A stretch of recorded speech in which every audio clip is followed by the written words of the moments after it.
7 துறைமுகங்களில் 4ஆம் எண் புயல் எச்சரிக்கை கூண்டு ஏற்ற அறிவுறுத்தப்பட்டுள்ளது. நாகை, காரைக்கால் துறைமுகங்களில் 5ஆம் எண் புயல் எச்சரிக்கை கூண்டு ஏற்ற வேண்டும் என்று அறிவுறுத்தப்பட்டுள்ளது. சென்னை, கடலூர், எண்ணூர், காட்டுப்பள்ளி, புதுச்சேரியில் 4ஆம் எண் புயல் எச்சரிக்கை கூண்டு ஏற்றப்பட்டுள்ளது. 7 துறைமுகங்களில் புயல் எச்சரிக்கை கூண்டு ஏற்றப்பட்டுள்ள நிலையில் நாகை, காரைக்கால் துறைமுகங்களில் 5ஆம் எண் புயல் எச்சரிக்கை கூண்டு ஏற்றப்பட்டுள்ளது.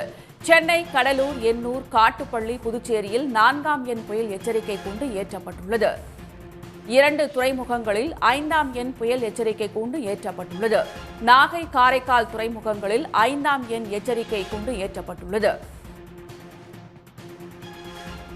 சென்னை, கடலூர், எண்ணூர், காட்டுப்பள்ளி ஆகிய இடங்களில் 4ஆம் எண் புயல் எச்சரிக்கை கூண்டும், நாகை, காரைக்கால் துறைமுகங்களில் 5ஆம் எண் புயல் எச்சரிக்கை கூண்டும் ஏற்றப்பட்டுள்ளது. சென்னை, கடலூர், எண்ணூர், காட்டுப்பள்ளி, புதுச்சேரியில் 4ஆம் எண் புயல் எச்சரிக்கை கூண்டு ஏற்றப்பட்டுள்ளது. 7 துறைமுகங்களில் 4ஆம் எண் புயல் எச்சரிக்கை கூண்டு ஏற்றப்பட்டிருப்பதும் குறிப்பிடத்தக்கது. நாகை, காரைக்கால் துறைமுகங்களில் 5ஆம் எண் புயல் எச்சரிக்கை கூண்டு ஏற்றப்பட்டுள்ளது.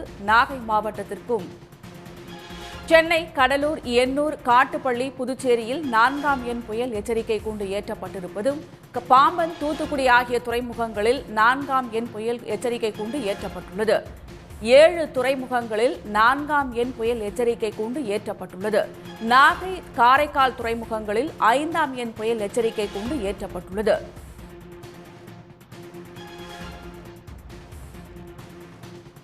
சென்னை, கடலூர், எண்ணூர், காட்டுப்பள்ளி, புதுச்சேரியில் 4ஆம் எண் புயல் எச்சரிக்கை கூண்டு ஏற்றப்பட்டுள்ளது. பாம்பன், தூத்துக்குடி ஆகிய துறைமுகங்களில் 4ஆம் எண் புயல் எச்சரிக்கை கூண்டு ஏற்றப்பட்டுள்ளது.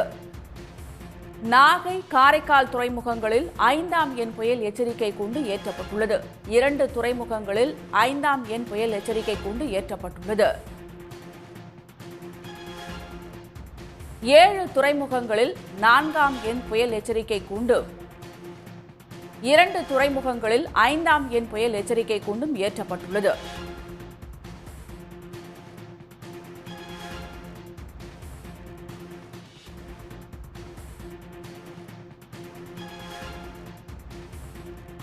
இது பற்றிய மேலும் விவரங்களை தருகிறார் நமது செய்தியாளர் ஸ்ரீதர். ஸ்ரீதர், முழு விவரம்.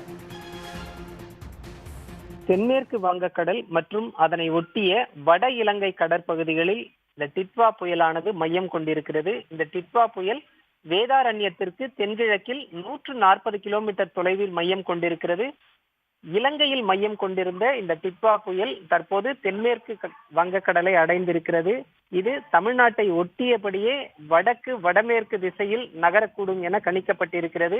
இந்த புயலானது வடக்கு வடமேற்கு திசையில் நகரும் பொழுது தமிழ்நாட்டை ஒட்டி 25 கிலோமீட்டர் நெருங்கி வரும் என்ற ஒரு கணிப்பையும் இந்திய வானிலை ஆய்வு மையம் வெளியிட்டிருக்கிறது. இன்று நள்ளிரவு முதல் நாளை மாலை வரை இந்த டிட்வா புயலானது தமிழகத்தின் கரையோர பகுதிகளை நெருங்கி வடக்கு வடமேற்கு திசையில் நகர்ந்து செல்லக்கூடும் என்று கணிக்கப்பட்டிருக்கிறது. புயல் தற்போது வங்கக்கடல் பகுதிகளில் மையம் கொண்டிருப்பதால் இந்த துறைமுகங்களில் இருக்கக்கூடிய புயல் எச்சரிக்கை கூண்டு என்பது மாற்றி கொடுக்கப்பட்டிருக்கிறது.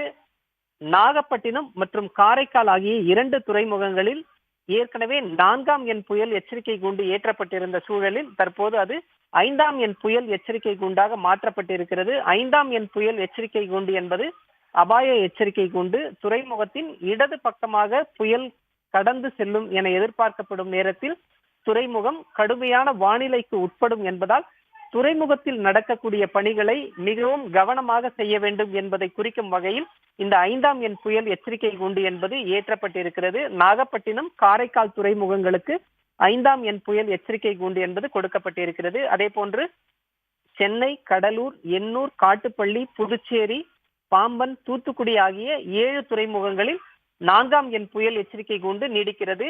துறைமுகங்கள் புயல் அச்சுறுத்தலுக்கு உட்படலாம் என்றும், ஆனால் அது மிகுந்த முன்னெச்சரிக்கை எடுக்க வேண்டிய சூழல் இல்லை என புயலானது தூரத்தில் இருப்பதால் இந்த 4ஆம் எண் புயல் எச்சரிக்கை கூண்டு கொடுக்கப்பட்டிருக்கிறது. நாகப்பட்டினம், காரைக்காலுக்கு அருகில் இருந்தால் இந்த 5ஆம் எண் புயல் எச்சரிக்கை கூண்டு என்பது தற்போது மாற்றி கொடுக்கப்பட்டுள்ளது. உடனுக்குடன் செய்திகளை தெரிந்து கொள்ள சன் நியூஸ் பெல் ஐகானை கிளிக் பண்ணுங்க.